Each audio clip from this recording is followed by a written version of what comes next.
মানুষ কেন পরকীয়া করে, পরকীয়ার ভয়াবহ পরিণতি সম্পর্কে ইসলাম কি বলে। সাম্প্রতিককালে যেসব সামাজিক ব্যাধি ভয়াবহ রূপ ধারণ করেছে তার মধ্যে শীর্ষে রয়েছে পরকীয়া। প্রতিদিনের খবরের কাগজের একটা অংশ থাকে পরকীয়ার খবর। আর এই পরকীয়ার নিষ্ঠুর বলি হচ্ছে স্বামী বা স্ত্রী, পিতামাতা ও সন্তান সহ পরিবারের অন্যান্য সদস্যরা। বিশেষ করে শিশু সন্তানরা এর বলি হয়ে মারাত্মক ক্ষতির সম্মুখীন হচ্ছে, এমনকি খুনের শিকার পর্যন্ত হচ্ছে। ইসলামে পরকীয়ার শাস্তি।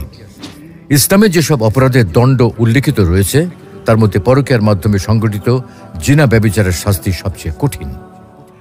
ইসলামে ব্যভিচারের সকল উপায় উপকরণ বন্ধ করে দেওয়া হয়েছে। তা সত্ত্বেও কেউ জিনা ব্যভিচার করলে তাকে কঠিন শাস্তির সম্মুখীন হতে হয়। সাক্ষ্য প্রমাণ সাপেক্ষে জিনা ব্যভিচার প্রমাণিত হলে এর দুই ধরনের শাস্তি রয়েছে। এক, অবিবাহিত নারী পুরুষের শাস্তি। পরকীয়ায় জড়িত দুইজনের একজন যদি অবিবাহিত হয় তাহলে তার শাস্তি হলো প্রকাশ্যে 100 বেত্রাঘাত করা। এ বিষয়ে আল্লাহ তাআলা পবিত্র কোরআনে বলছেন, ব্যভিচারিণী ও ব্যভিচারী তাদের প্রত্যেককে 100 বেত্রাঘাত করবে।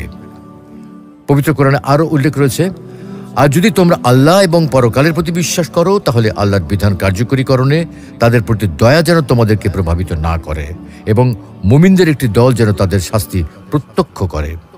আর দুই হলো বিবাহিত নারী পুরুষের শাস্তি।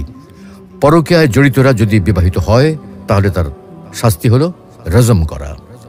তবে এখানে বিশেষভাবে জেনে রাখা প্রয়োজন যে জিনা ব্যভিচারের এই শাস্তি বাস্তবায়ন করার দায়িত্ব কেবলমাত্র দেশের সরকারের। কোনো ব্যক্তি বা সামাজিক দায়িত্বশীল ব্যক্তি তা বাস্তবায়ন করতে পারবে না। আল্লাহ রাব্বুল আলামিন আমাদের সকল স্বামী স্ত্রীকে ভালোবাসা, মায়া, মমতা, বিশ্বস্ততা এবং দায়িত্বশীলতার মাধ্যমে সুন্দর সুস্থ সম্পর্ক বজায় রাখার তৌফিক দান করুন এবং পরকীয়া থেকে মুক্ত থেকে পূত পবিত্র জীবন যাপন করার তৌফিক দান করুন। আমিন।